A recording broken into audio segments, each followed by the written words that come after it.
Halo teman-teman semua, perkenalkan nama aku Elsa Rahmatika Setyakasih, mahasiswi Politeknik Negeri Semarang, jurusan Administrasi Bisnis, Prodi Administrasi Bisnis Terapan. Nah, jadi di sini saya akan menjelaskan mengenai Sistem Informasi Manajemen atau SIM. Untuk lebih jelasnya, tonton video ini sampai selesai ya. Yang pertama yaitu, apa itu Sistem Informasi Manajemen? Jadi, Sistem Informasi Manajemen merupakan kegiatan-kegiatan yang saling berkaitan satu sama lain yang tersusun dan digunakan untuk mempermudah pengambilan keputusan dalam sebuah organisasi.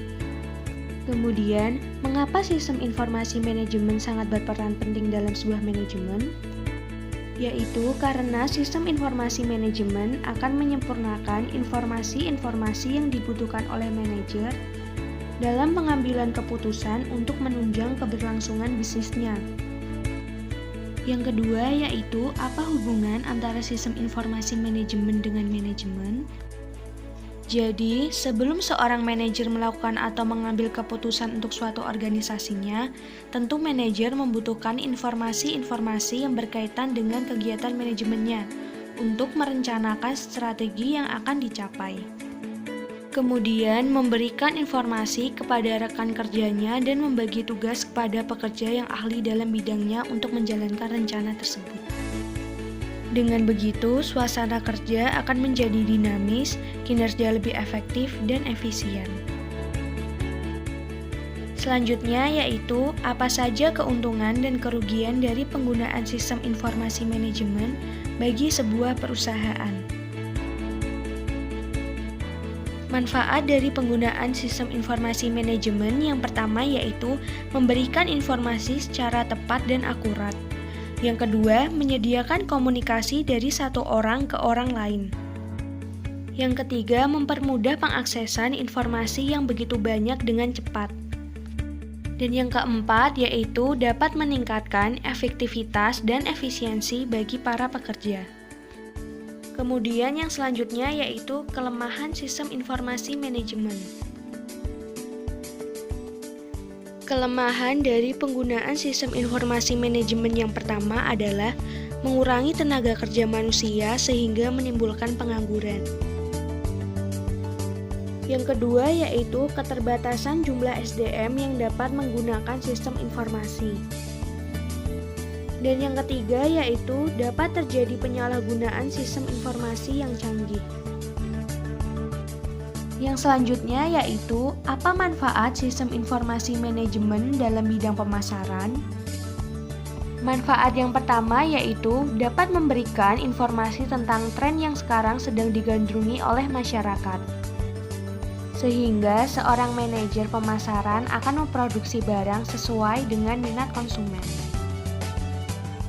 Manfaat yang kedua yaitu memberikan inovasi kepada perusahaan sehingga dapat mengetahui bagaimana kinerja para pesaing yang bergerak dalam produksi yang sama.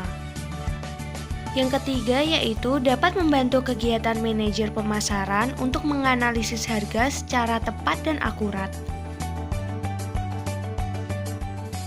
Yang berikutnya yaitu contoh sistem informasi manajemen.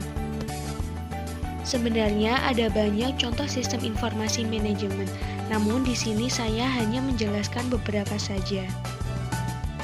Untuk yang pertama yaitu Enterprise Resource Planning atau ERP, digunakan oleh perusahaan untuk mengelola manajemen dan melakukan pengawasan dalam bidang keuangan, akuntansi, SDM, pemasaran, operasional, dan pengelolaan persediaan.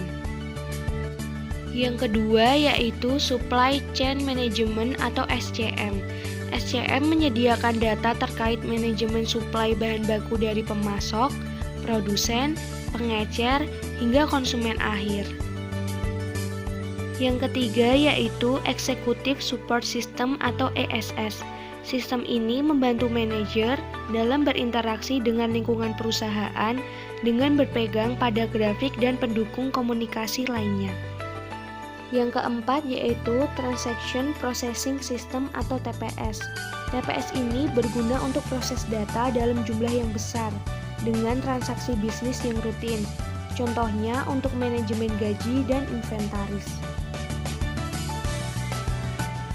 Selanjutnya, komponen sistem informasi manajemen. Yang pertama yaitu sistem administrasi dan operasional, meliputi kegiatan rutin dengan prosedur yang telah ditentukan. Ada bagian personalia, administrasi, dan lain sebagainya.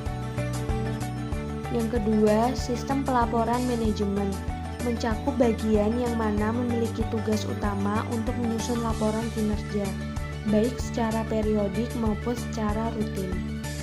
Yang ketiga yaitu sistem pencarian, komponen yang memberikan ragam informasi yang dibutuhkan perusahaan. Bentuk sistem pencarian tidak terstruktur, tetapi penting untuk mengambil keputusan. Yang keempat yaitu sistem database. Sistem database merupakan komponen yang memiliki manfaat untuk menyimpan semua data dan informasi mengenai kegiatan dari perusahaan. Dan yang terakhir yaitu manajemen data.